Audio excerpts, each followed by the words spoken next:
एक समय की बात है। समुद्र के किनारे वानरों की सेना खड़ी थी। माता सीता को लंका से वापस लाने के लिए भगवान राम चिंतित थे। सामने विशाल समुद्र था और उसे पार करना असंभव सा लग रहा था। तभी जामवंत ने हनुमान जी को उनकी शक्ति याद दिलाई। हनुमान जी को जैसे ही अपनी शक्ति का स्मरण हुआ, उनका शरीर पर्वत के समान विशाल हो गया।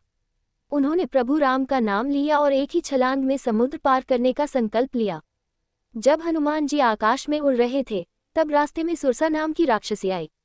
उसने हनुमान जी को रोककर कहा कि मैं तुम्हें खाऊंगी। हनुमान जी ने बुद्धि से काम लिया। उन्होंने अपना आकार छोटा किया और तुरंत उसके मुंह में जाकर बाहर निकल आए। सुरसा उनकी बुद्धि और बल से प्रसन्न हो गई और उन्हें आगे जाने का आशीर्वाद दिया।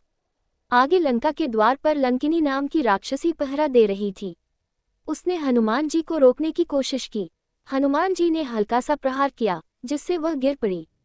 तब लंकिनी को याद आया कि ब्रह्मा जी ने कहा था कि जब कोई वानर आकर मुझे हराएगा, तभी लंका का विनाश शुरू होगा।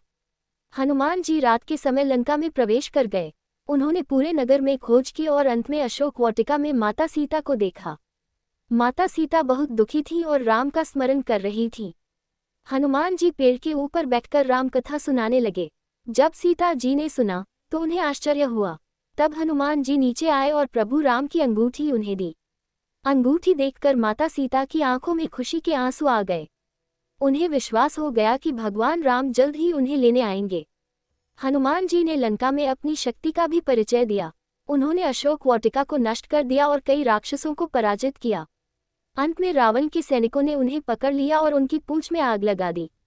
हनुमान जी ने उसी आग से पूरी लंका को जला दिया और फिर समुद्र पार करके वापस प्रभु राम के पास आ गए।